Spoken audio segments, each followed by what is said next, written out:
أعوذ بالله من الشيطان الرجيم.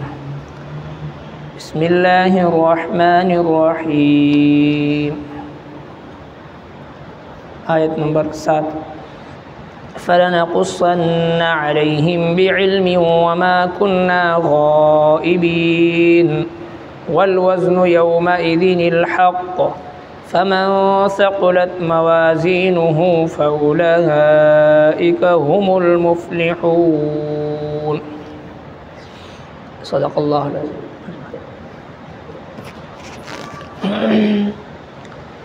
د دې سورۃ مبارکه ابتدا الله تبارک وتعالى د قرآن کریم د حقانیت د بیانولو نو فرمایل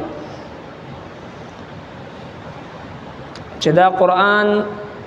د ټولو مؤمنانو د پاره نصیحت دی او بیا ټولو مذاهب والو ته دا حکم فرمایل چې تاسو د قرآن کریم اتباع وکړئ، د الله نه سوا بل څوک په دوستۍ باندې منیسئ او ډیر کم خلق د تاسو نه هغه نصیحت اخلي او څومره قومونه مونږ هلاک کړي تاسو نه مخکې هغوی به د شپې آرام کو یا د غرمې آرام کو ناڅاپه ور باندې د الله عذاب راغی او چې کله ور باندې الله عذاب راغی دوی به دا خبره تسلیم کړه چې او واقعي مونږه ظالمانو. لہذا په ورځ د قیامت هغه انبیاء کرامو نه به هم تپوس کېږي د دوی په حق لا او دغه خلکو نه به هم تپوس کېږي. اوس الله تبارک وتعالی فرمایي چې خامخا به مونږ دوی ته بیان کو په خپل علم سره او څه چې تیر شوي دي او څه چې حالات وي هغه ټول به مونږ دوی ته بیان کو او نه یو مونږه غائب د دوی د عملونو نه. فلنقصن عليهم او پس خامخا به بیان کړو مونږه په دوی باندې بعلم په علم خپل سره وما كنا غائبین او نه یو مونږه غائب د دوی د عملونو نه. والوزن او طول یومئذ په دغه ورځ حق یعنی حق دی یقیني دی یعنی حق دی. فمن ثقلت موازینه پس هغه څوک چې درون وي وزن د عملونو د دوی فاولئک هم المفلحون نو دغه کسان چې دوی کامیاب دي. مفلحون کامیاب دي بچ کیدون کې د عذاب نه دي. والوزن يومئذ الحق طول په دغه ورځ د عملونو دا برحق دی دا یقیني ده. چې کله میدان محشر ولګي یو خو هغه خلک وي چې کوم یقیني جهنميان وي د کفر په حالت کې ورته مرګ راغلی هغه خو سیده جهنم ته لاړ شي او بیا الله تبارک وتعالى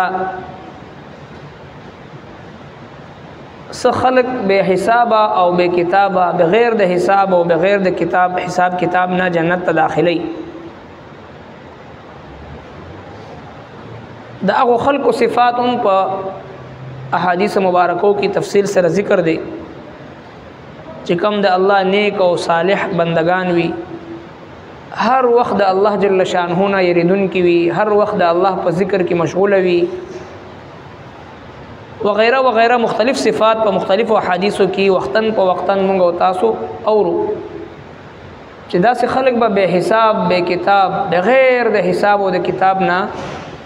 جنت ته داخليږي. چې کوم خلق په ناستا په ولاړه په ملاستا په هر حالت کې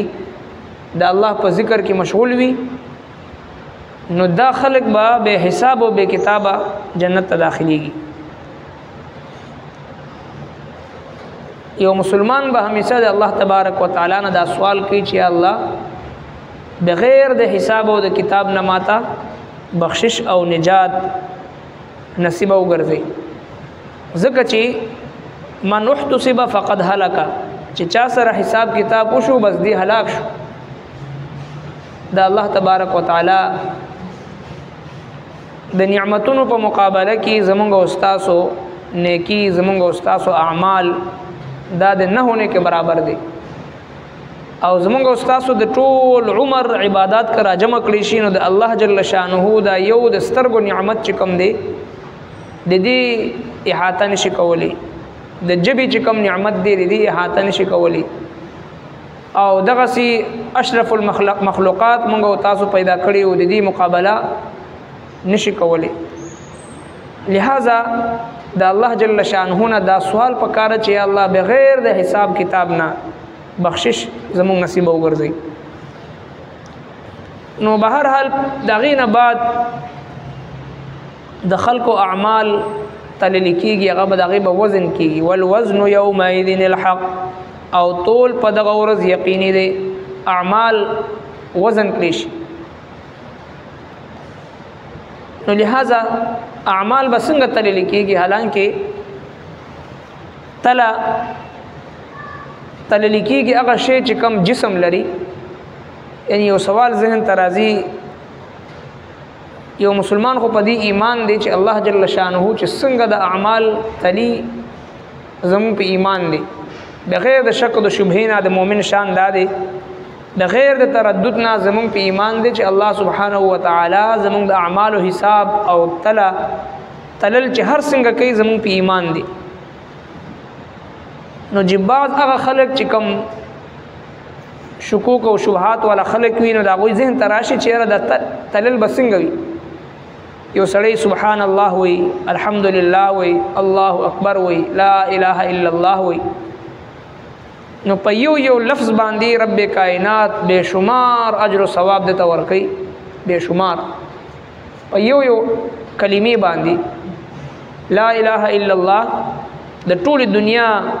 و اسمانونه و زمکی د تل یو طرف ته کې خود لشي دا لا اله الا الله د تل بل طرف ته کې خود لشي دا کلمه دا وزندار دی دا د و اسمانونو او د و زمکو نه زیات وزن لري لا اله الا الله نو اوس د لا اله الا الله کلمه د جبنه ادا کېدل د دې بتلل څنګه وي دا به څنګه وزن کېږي نو مخکینی کتابونو کې مونږه په غنټو په دې باندې بحث کوو او په دې باندې دلایل باور کول کېدو او دغه څنګه دلایل په کتابونو کې موجود هم دي خدای الله رب العالمین قدرت دی د رب کائنات نظام دی الله رب العالمین انسان ته دومره عقل فهم او سوچ ورکو چې دغه د سيزونو تلل د تلی دا نظام دومره عام شو او دومره عام فهم شو چې یو کس نن سبا وګوري چې ډیر هغه شی دی چې دغه وجود نشته دی خو تلل کیږي سرنګ چې دا سبحان الله الحمدلله الله اکبر یا د منځ کول یا د قران کریم تلاوت کول دا به سرنګ تلل کیږي دا خو اجسام نه لري جسم نه لري چې دا او تلل شي نو موږ تاسو مخ ته ډیر شیزونه داسې رالل چې هغه جسم نشته دی او تلل کیږي لکه ټمپریچر دی یخنی دا ګرمي دی دا تلل کیږي دا معلومیږي دومره ګرمي ده دومره یخنی ده او دغه سي د انسان په وجود کې تبه ده دا تلل کیږي چې دا تبه لګه ده ډیره ده او دغه شان د هر سیز د تلی د پاره مختلف تلی موجود دي مختلف اوزان موجود دي د سونی د پاره ځان لدی د چاندې د پاره دغه سي چې کوم درانه شیزونه وي درون شیزونه وي دغه د پاره ځان لا او د هر شی کیفیت او دغه د جسم مطابق دغه تله جدا وي د انسان په بدن کې بخار دی دغه جسم نشته دی خو تله شته چې او تله شي نو معلوم شي دا دومره دی د یخنې د ګرمۍ تله شته دی د یخنې ګرمۍ وجود نشته دی جسم نشته دی او تله موجود دی نو سرنګ چې د دې شیزونو چې دا غیر حسي شیزونه دي د دې وجود نشته دی او تله لیکيږي دغه مقدار معلومیږي هوا دا زلزله دا وغیرہ څومره شیزونه داسې دي چې دغه جسم مونږ ته نخ کاری خو دغه تله او دغه مقدار هغه معلومیږي مختلفو ذرایع سره بعینه دغه سي الله رب کائنات زمونږ استادو د اعمالو وزن وکي جناب رسول الله صلی الله علیه وسلم مونږ تاسو ته په یو ګڼ شمېر احادیثو کې هغه شیزونه ښودلې دی چې کم د میزان په تله کې ډېر زیات دروند وي. په هغې کې دوانو جهانو سردار مبارک فرمایي چې په ورځ د محشر د میزان په تله باندې ټولو نه دروند څیز چې دی هغه ښه اخلاق دی. ښه اخلاق والا انسان اعمال هغه د میزان په تله کې ټول نه زیات دروند. او بل حدیث پاک کې راځي چې په ورځ د محشر رب کائنات خپل یو مؤمن بنده به ځان ته ودرئ او بل طرف ته به د هغه ګناهونه راجمع کړي شي. یو دفتر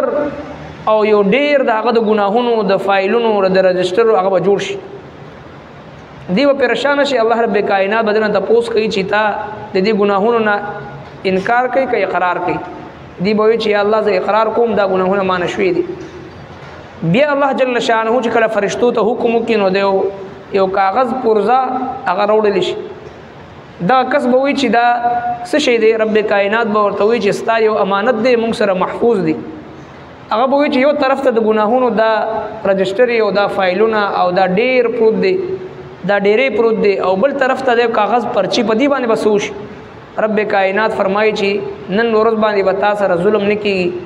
چې کله د میزان تلی ته یو طرف ته د ګناهونو ډیرې او دا فایلونه هغه واچول شي او بل طرف ته دغه کلمات چې کوم لا اله الا الله لیکل شوي وي هغه بل طرف ته واچول شي. د ګناهونو هغه ډیر د هغه چې دی هغه به سپک شي او د لا اله الا الله وزن په ټولو باندې زیات شي. دا کس به جنت ته داخل کړي شي. نو د لا اله الا الله وزن په میزان په تله کې ډیر زیات دروند دی. ښه اخلاق، نرم گفتگو، نرمه لهجه او د پیار او د محبت والا، د اخلاص والا، د تقوا والا ژوند دا د میزان په تله کې د ټولو نه زیات درانوي. نو لہذا یو مسلمان لره پکار دی چې د خپل ژوندۍ په دوران کې کثرت سره د الله ذکر اهتمام وشي، خصوصا د لا اله الا الله ذکر. او دویم د خو اخلاق او چې زما د جبی او زما د لاس نه بل مسلمان ته ایذا او تکلیف ونه رسي. نن د مسلمان نه لړم جوړ دی چې کم طرف ته ځي ایذا او تکلیف، ګاونډیانو ته تکلیف، په کور کې تکلیف، کاروبار کې بازار کې خلکو ته تکلیف، په لاره کې تکلیف، قدم په قدم باندې د مسلمان نه لړم جوړ دی. خلکو ته تکلیفونه ورکول دا زموږ مزاج جوړ شوی دی. حالانکه د میزان په تله کې ټولو نه درون او وزني څیز هغه ښه اخلاق دی چې خپل اخلاق مونږ او تاسو سم. فلنقصن علیهم پس خامخا به بیان کړو مونږ په دوی باندې بعلم په علم خپل سره وما كنا غائبین او نه مونږه غائب د دوی د عملونو نه. والوزن او طول یومئذ په دغه ورځ یومئذ الحق په دغه ورځ یقیني دی. فمن ثقلت موازینه پس هغه څوک چې درون وي وزن د عملونو د هغوی فاولئک هم المفلحون نو هغه کسان دوی کامیاب دی بچ کېدونکي د عذاب نه دی. ربنا تقبل منا إنك أنت السميع العليم وتب علينا إنك أنت التواب الرحيم برحمتك.